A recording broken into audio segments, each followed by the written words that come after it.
Hi friends, hello, welcome or welcome back to my channel. This is Martyna and welcome to another day of Craftmas. So today we have an exciting project ahead of us, and I think this will take me at least 3 videos, I would say. So we are going to be making a junk journal out of packaging, and I would love to include as many packaging items as possible. So first of all, the cover is going to be made out of this box that you guys can see me cut open right now. This is just from some rice or something like that, a cardboard box, quite thin, but we are going to make it thicker with adding some layers to it. Yeah, and then I am probably going to use packaging to make ephemera pieces and stuff like that. So this box isn't too big. I think the final cut, the final cover that you can see here is about 7, maybe 7¼ by 7¼ inches. And so I started by cutting away all of these edges that I didn't need.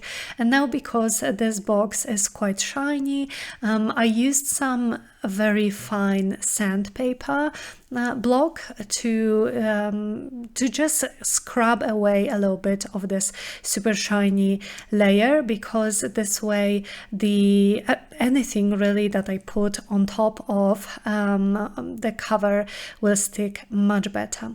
And so I would love this journal to be Tim Holtz themed, in addition to being kind of like a from trash to treasure project.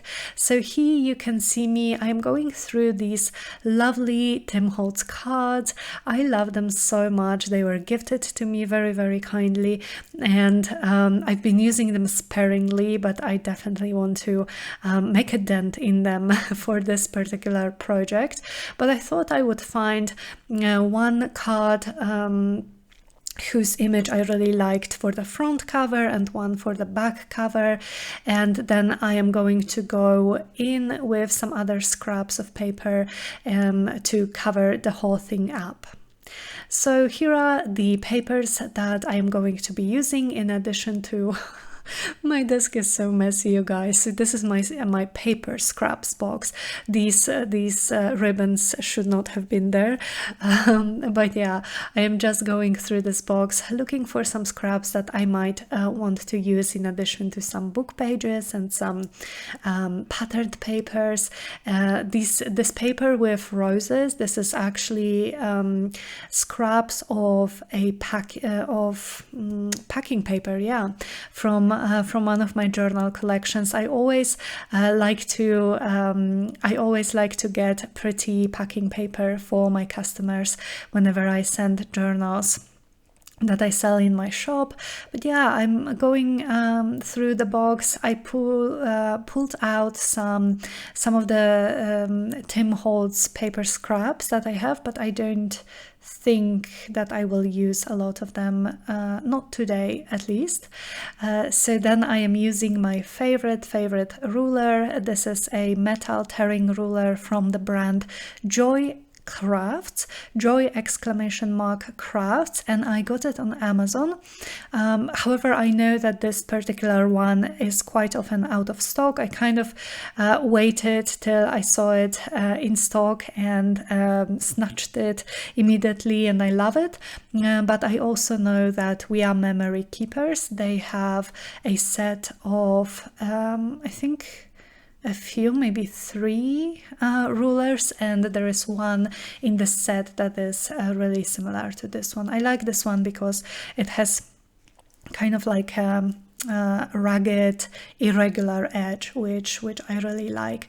And yeah, so I am just tearing the edges of some of the papers that I wanted to use. And as always with my collaging, I like to start by covering up a lot of the blank space with the biggest pieces, and then going in with the smallest pieces, and then my focal point will be the the card that I chose. However, as you guys will see in a few minutes, we will add some more things. And so this journal actually I am making for my patrons, or one of my patrons. Over on Patreon, on a giveaway tier, we host 2 giveaways per year, and I am going to be drawing the winner of this second giveaway of 2022 soon. And so I am preparing a kind of like a care package, I would say, to send to one of them. And yeah, I want this journal to be one of these items.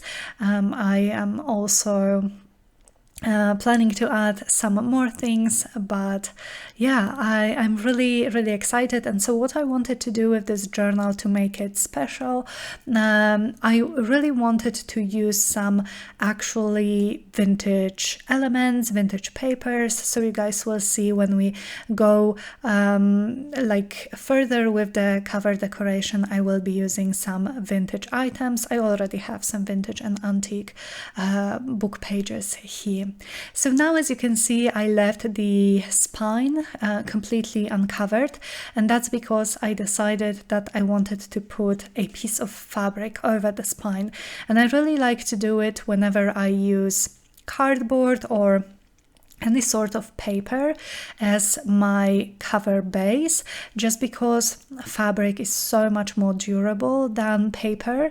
And so I like when I cover the whole spine and a little bit like overlap on the front and back covers, like you guys can see me do here, I never worry that, you know, something is going to tear, because, well, fabric will last longer in my opinion than just paper. And I also love the texture that it adds. It adds definitely a different texture, and so I chose this really pretty muted vintagey looking blue one with roses. I think they match the packing paper that I have on the covers pretty nice. And so I used wet glue to attach it, but I put the glue on the spine and then I smooshed it over with my finger, just so I had the thinnest layer possible of glue, so that I don't have any like glue seeping through the fabric and any like splotches on the fabric itself. So yeah, just making sure everything is stuck down. And here I decided I wanted to do some more decorating. So again, as usual with my collages, I started with the biggest elements, and now I am going in with the smaller elements and kind of build up those layers. So here are some vintage postage stamps, and in a moment I will also grab a box of, I call them postage stamp scraps, because, oh, here I have some vintage tickets that were also very kindly gifted to me. But yeah, I will also use some of those postage stamp scraps. I call them that because they are literally like vintage postage stamps. Here they are, that were tore from envelopes with a piece of envelope. And I love them. Look how many of them I got. And I got them just in my local post office, and they were really cheap. So yeah, I think looking for stuff like that at your post office is definitely a good idea, because I know that vintage items such as stamps or tickets can get expensive. So I really like them, and I also like kind of how scrappy they look because of those stamps, like you know, the stamps. What am I trying to say? Like the images that are stamped over the postage stamps, yes. And also because of the scraps of paper. So yeah, I made a little composition of sorts. On the front cover, I am adding, I think, 3 tickets and 3 postage stamps. Then I just added a little small one on the back cover. And I also went over all of them with my with my vintage photo, Distress Oxide from Tim Holtz, just to remove the whiteness, the stark whiteness of the stamps and the paper a little bit, so that it still kind of is in this vintage aesthetic that I am trying to achieve here. Now some finishing touches for the front cover. I am using some washi tapes, and just to make sure that this washi tape won't go anywhere, I am using my glue stick as some additional adhesive, because especially with this washi tape that I used the second type, with washi tapes that are with some kind of a gold foiling, I find they are very often very much not sticky at all. So to keep in theme with the Tim Holtz, I decided to find some papers for the inside cover and for the inside spine area, and I am using this paper pad. Now I don't remember what it's called. I don't remember the name of this particular paper pad, but it has to do with like travels, and it had this really cute paper with postcards that I decided to use for the front and back cover, and it also has this really beautiful, slightly distressed arabesque kind of pattern, which I thought went really well with the postcards, and so I am using it for the spine area. So I did take some measurements, and this piece for the spine, it is the exact height of my journal, but about 2 centimeters, so about an inch wider on either side than the actual spine. And yeah, it just makes it easier when you bend your covers to have a little bit of extra paper. And so yeah, I just used wet glue to glue everything down. And I really like how this inside cover turned out. We are going to do a little bit more decoration to this in a moment. But yeah, I'm also going to be rounding the corners. You guys will see in a moment, but I am so happy with how this turned out. This is such a cute little journal. I'm really excited about this. So this first video is going to be making the cover, and then I already filmed the second part, and this is going to be choosing papers and binding the journals, and also making some cute charms and beads decoration on the spine. So yeah, I hope you guys will enjoy, and then probably the third episode will be we will start making some ephemera, and in this part I will again introduce some packaging, because yeah, I just want to make it a cute from trash to treasure project. And I think it's kind of timely, because I don't know about you guys, but whenever I get some crafty goodies for like Christmas or any occasion, or even if I buy them myself, I find that very often they come wrapped in a lot of plastic. And while I do recycle, I still feel bad about throwing away so many, plastic packaging. So I definitely prefer to turn it into something cute for my journals. And I mean plastic packaging, but also some paper packaging. So we will be using all that, and I decided to add a little bit of decoration to the front cover, add a little bit more texture. So I am just going to make a cute little cluster for the front cover, and I'm going to be using a piece of lace, a piece of this applique that I cut from a very beautiful piece of fabric that was once again a very kind gift.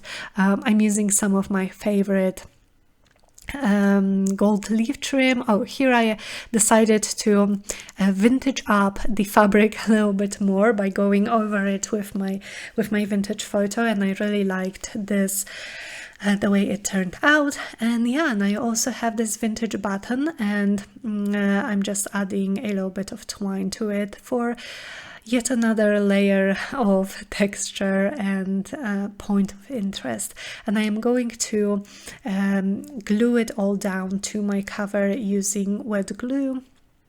Now I think if you didn't have a hot glue gun, perhaps you could use maybe a stapler, maybe you could stitch with your sewing machine, or maybe even using wet glue would work.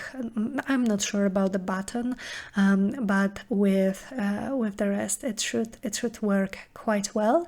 And so the last thing that I'm going to do in this video is I decided that the inside covers looked a little bit plain, so I am using this white lace, and I'm cutting it in half actually because I didn't need it to be this wide.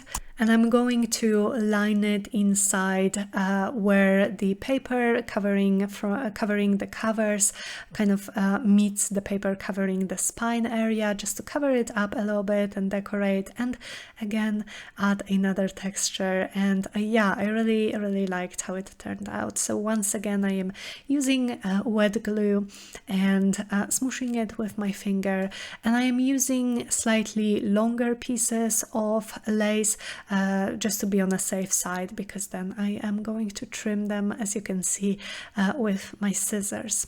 So yeah, I think this is it for this video. Yes, I'm so excited about this cover, so I hope you guys enjoyed it.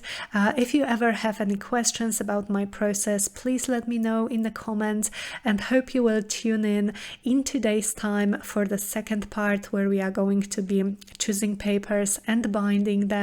And yeah, I hope you guys will have a great rest of your day. Thank you so much for watching. Thank you so much for tuning in to Craftmas videos, and I will see you very soon in the next one. Bye.